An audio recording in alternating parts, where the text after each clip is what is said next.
Hey guys, this is TechX, and today we're going to be going through the VSDC video editor. Now, this is the video editor that I use for most of my YouTube videos, if not all of them. But this is, you might see in the corner here, this is the Pro Edition. So you can pay for the Pro Edition for about, I think it's like 10 bucks a year. No, it's like 20 bucks a year, which isn't bad, but I'm not going to be going through the Pro Edition.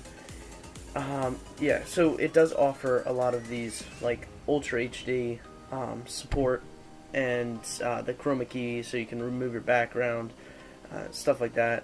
A lot more of these advanced features. Personally, I find, at least in this stage of my YouTube channel, I don't really use them that often, but that's going to be up to you if you want to upgrade. But VSDC, the free edition, has plenty of great tools for you to be able to use. So if you're just going to start editing a video, what I would normally do is I would click blank project. This is where you can title who the author is, the publisher, the copyright, description, all sorts of things, and you can change the resolution, which I normally always change it to 1080p, so 1920 by 1080p. Make sure it's the 16:9 aspect ratio, which is the common or normal aspect ratio for YouTube.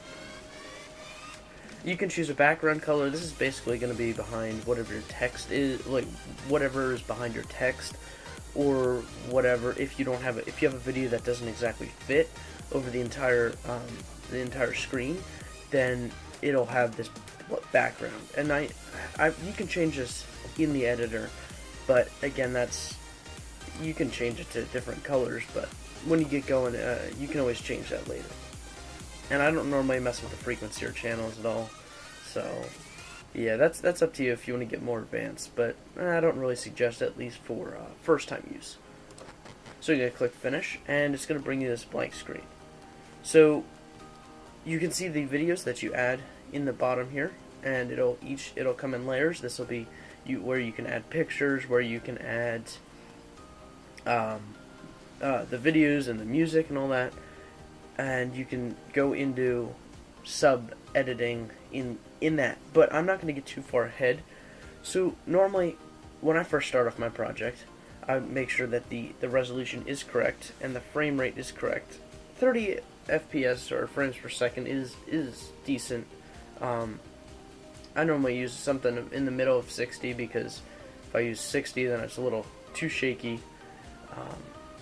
Just so you know, this does not come with a stabilization software. The free version does not come with stabilization software. So yeah, you're going to have to make sure you take your video nice and smooth if you decide to not include the stabilization software. So the first thing that you want to do is, it's up to you, but you can see here in the corner, you can add a picture or an image, and then add music or sound, and you can add a video, which is normally what I start off with. So I have an edited intro and an edited outro for my videos. So what I try to do is I try to add the intro video first, then all the clipping in the center, and then I add the outro. So I'm just going to click on add video, and just to edit, we're just going to start with one video. So just to edit the single video, I'm going to go into this GoPro video here. And you want to make sure this is from the cursor position, so this will start wherever the cursor is. You can change to if it ends at where the cursor is, and there's other settings here. Again, I don't really mess with too much.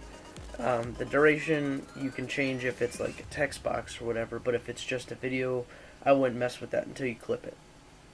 And you can, if you know the position of the video, instead of trying to move your cursor around, you can always change the position. But I'm just going to start at the beginning since it's the first video. And so now, yeah, so the first scene of this video is me turning on the camera. So I don't like that unless you like that in your video. But I'm going to try to edit that out. So in order to edit or split this video down, cut it down a little bit. So now what I have to do is I can go up to cutting and splitting. Make sure you have the selected segment or video that you want to be able to cut or split. Again, this works with audio and duration of images. So all you have to do, click on cutting and splitting. This will come up. So now you can see that it'll play the video. It's a little glitchy. That's going to improve, or that's not going to be. The quality of it depends upon. It depends upon how fast your RAM is, how much storage your computer has, all that stuff. But I find that I don't use it too often, because what I do is I end up playing the video in a video player. Like, since this is a Windows computer, I end up playing it on movies and TV or whatever you need to use for Mac or Apple products. But I end up playing it, finding the spot that I like, and then kind of fine-tuning it from here. So you can get really specific with this. So say I didn't want to start off with the drone above the ground. I wanted to get the water shot. So I'm gonna wait for it to fly out. There we go, right about there. So I'm gonna add marker. So say if that was a little too far forward, a little too far back, what I could do is I could zoom in and see a lot more precisely where I want to be. So say if I wanted it to start back here. Now I've got two starting positions, and I don't want two starting positions or two cuts. So what I'm going to do is click on the first one and just going to hit delete. So now I have that split where I want it to be split. So say if I'm further down, I don't really like the ending of it, I'll just add marker and cut there. Again, this is just kind of placing random markers right now. I'm sure you guys would definitely take a lot more time with finding the specific spots that you want.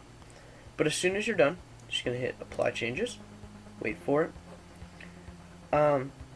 So this is it. Remove the source object. These are normally the settings that I use, but it doesn't actually end up removing any parts that I wanted. So just these are the settings that I use here, and I don't normally check the center box because I don't like to deal with the sprite and other animations and stuff like that too much, but that depends on how you edit. So just gonna hit OK, and then wait for it to load. And once it loads, all we have to do is, you can take a look. I'm going to try to open this up a little bit. So now we can take a look at the 3 different video files now. Say I didn't really like this part. I wanted to delete this part here. It's going to first select all of them. So it's going to look like all of these have a box around them all at once. So it's going to look like that. So you want to make sure you don't hit the X button here, the delete button, and you want to make sure you don't delete it down here. Otherwise it'll delete all of the parts. So click off, and then find the specific section. So I want to delete this. Delete. And yeah, I'll delete this as well. So now I just have the one video. So this comes down to then kind of cutting a bunch of different video files and putting them next to each other in the order that you want. Say now if I didn't have a 1080p, video, and that was what my video was set to, and say it was a 2K video, the aspect ratio is different. So now what I have to do is I have to go up to cutting, and this will work for, you have to go up to crop borders, and this will work for pictures and any image or video that you have. So I can crop it, click on it, so I can change to the original, the maximum size that will allow for a 16:9 aspect ratio.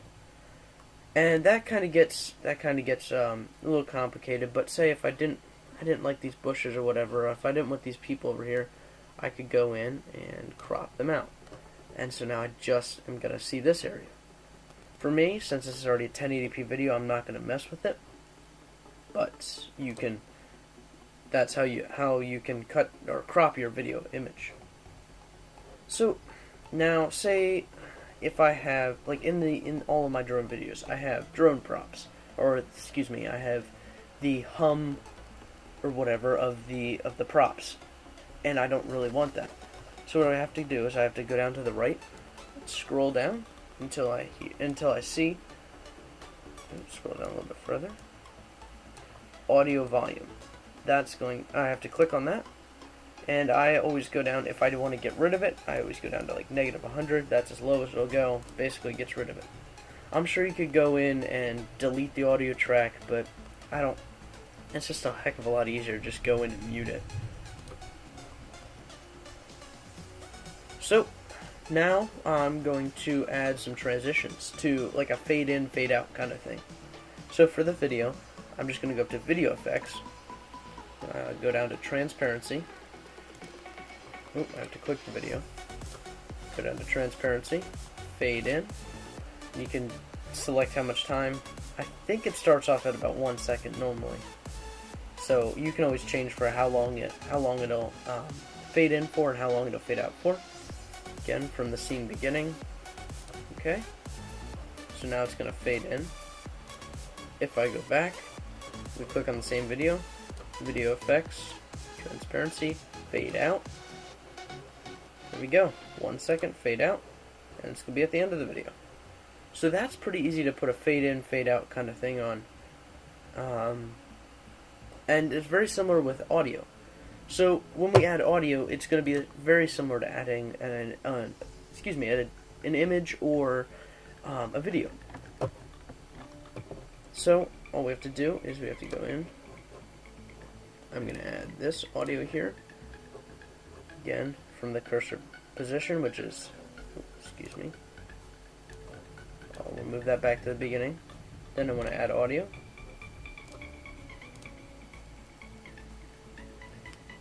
From cursor position, and I'm not going to change the duration at all. So you see how this is super long, way longer than my video. What I'm going to do is I'm going to go approximately right here. Just kind of zoom in. This is how you're going to zoom in on your timeline here, just so you can get the exact position of where your video ends and starts. Again, to edit and cut video and audio, I'm going to go up to cutting and splitting. So it's already marked for me. That's where I stopped. Add marker and apply changes. Now I don't want this anymore, so I'm going to hit delete. This little magnifying glass with 100% is going to take me back to the original size. And I don't really want the video audio to be super loud either, so I'm going to turn this down to, so if I was talking, I'd probably turn it down to about 15, -15, or since I'm not talking and since it's a montage, probably about -7. Otherwise it gets to be too loud, and people don't want to turn their volume down to like 3 for a random YouTube video because it's too loud. So now at the beginning, or actually at the end, I'm going to add a text box. This is going to be like a kind of thank you for watching, really appreciate your support, and I hope you enjoyed the video kind of thing. This is what I used to do before I had a specific intro, or outro. Man. So I'm just going to hit by work area, okay. So what happens now is I need to select the entire area. So I have to draw before it'll show up on my timeline. So you can do the entire box, or you can just draw a small area. Just gonna draw a small area there. I'm gonna center it. And for some reason it starts off really small. I don't know if you can see it right there, but it's kind of small. So I normally turn it up to about 48. It depends on how much writing I have. So we're just gonna type thank you for watching. So, and then you can add like check out these other videos or whatever. But that's how you would type in the text box or put wording over top of your videos. And so now what I'm going to do is I'm going to go to, I can change font here, and I normally like, what I use is MV Bali, there, that's what I use, and yeah, and so what I would want to do to position this is click on it, and I'm going to move it now to the end.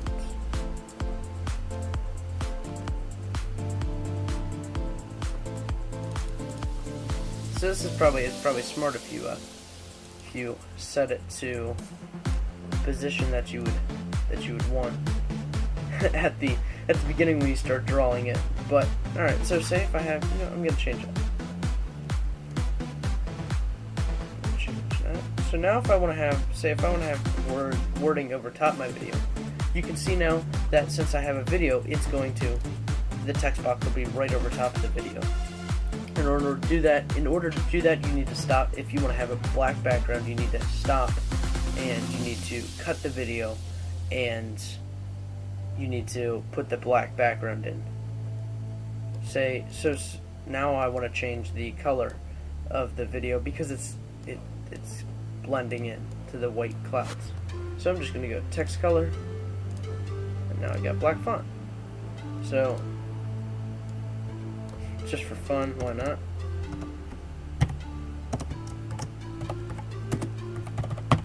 So if I just wanted to add like a little comment or something in the middle of the video for, I don't know, some weird reason, there we go. Now I can say, wow, cool.